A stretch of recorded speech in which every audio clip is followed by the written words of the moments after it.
Hej, jeg skal lave en lille haul, hvor jeg viser de ting, jeg sådan lige har købt. I den første video, jeg har fortalt, der skrev jeg faktisk til beskrivelsen, at jeg ville, at den næste ville blive min aprilfavoritter. Men den har jeg prøvet at optage, at den gider ikke ind, så nu tager vi bare et haul, fordi vi har købt nogle nye ting. Og vi skal virkelig skynde os at få lavet det her, for jeg har prøvet 5 eller 6 gange nu at prøve at lave en video, men så gør min hund, og så snakker min mor, og så snakker min far, og så larmer den her, og så... Nu skal der vist bare. Og i den første video siger jeg også lige igen, at jeg har sagt, at der skulle være min veninde med, men hun kunne ikke være med i dag, fordi hun er i Odense, og vi bor ligesom i Svendborg, så hun er ikke hjemme. Så hun kan ikke være med, men hun kommer til at være med i alle de andre videoer. Så starter vi nu. Det første jeg købte, det er vådservietter fra Tigeren. 80 styks er der i. Du åbner bare her, og så bruger du den.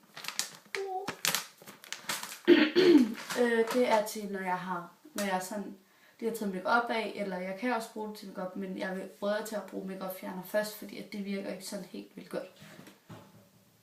Og den købte jeg for 10'eren, og den kostede 10 eller 20 kroner. Så købte jeg den her Swartkraft fra Got2b.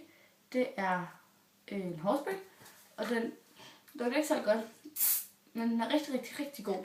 Og den holder virkelig godt. Og den købte jeg Matas til 36 kroner. Virkelig god.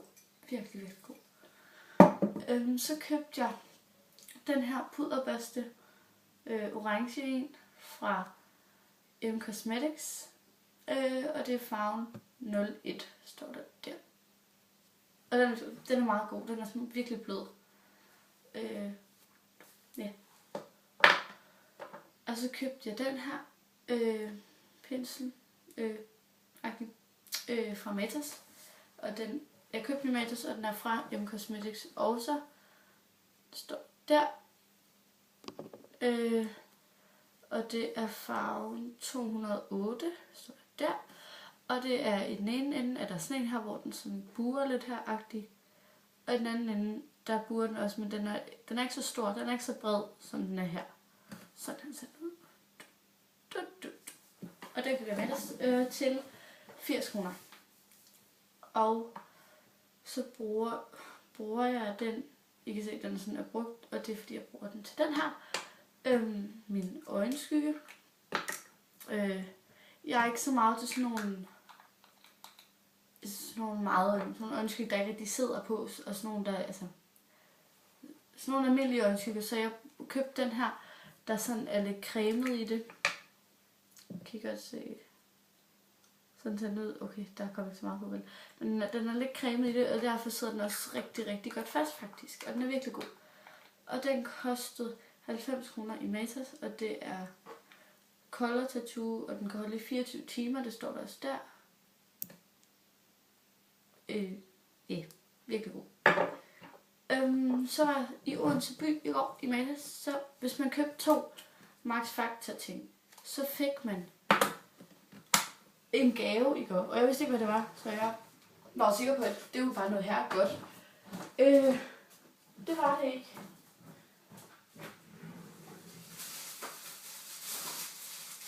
Fordi at det eneste, jeg fik, undskyld, jeg havde lige været at tage den frem, fordi at det, jeg fik, jeg kan starte med at fortælle, hvad jeg købte. Jeg købte den her Max Factor øjenskyg. Det er egentlig det her, jeg lige snakker om, jeg ikke er så vild med, men når det er sådan, lidt sådan noget her, men når den ikke er særlig tydelig, så gør det sgu ikke noget. Sådan her ser den ud, og den kostede 40 kroner, tror jeg det var. Eller 60 faktisk. Ja, det var en øjenskygge, og så købte jeg også den her. Den her ville jeg have haft i lang tid, så hvis der ikke var det der tilbud, hvis man købte 2, fik man en ting, så havde jeg alligevel købt den her, fordi den vil jeg virkelig gerne have, og den her ville have haft i lang tid. Den er også Max Factor, og det er False Lash Effect Natural Look Mascara. Og det er sådan her, den er lidt tyk i det. Den er rigtig, rigtig, rigtig god. Jeg troede ikke, den var særlig god i starten, men det er den. Den skiller dine øjenvipper på sådan en virkelig flot måde, og den Der kommer overhovedet ikke klumper i. De er nok bare virkelig lange og virkelig sådan flot skildrede. Og så fik jeg så den her pakke. Den her pakke. Hvor der er det her i. Jeg tager en mascara fra Maybelline. Den ser sådan her ud. Ikke særlig stor, men den er faktisk god nok. Jeg har prøvet den. Men det her sådan var lidt det gad jeg sgu da ikke have. Det var faktisk det her, fordi at jeg bruger nejlak, men jeg bruger ikke lige sådan nogle farver her. Det er ikke lige det bedste, jeg ved. Men sådan er det jo. Det kan være, de er flotte. Men sådan ser de ud. Og det var det, jeg fik i gaveagtig af Matas. Og så købte jeg også den her til min øjenbryn fra Gosh. Farven 001. Det står der. Og den ser sådan ud med et spejl for oven. Hej med jer. Og for neden er der det her. Det her, det er ikke en farve, fordi jeg tror ikke, der er så mange, der har hvide øjenbryn. men det er sådan lidt klistret noget, så du kan sætte dine øjenbryn på den måde, du gerne vil have dem. Og så er der så de her farver. Så sådan her, nu tror jeg ikke så meget på, vel? Sådan her. Og så er der så den her.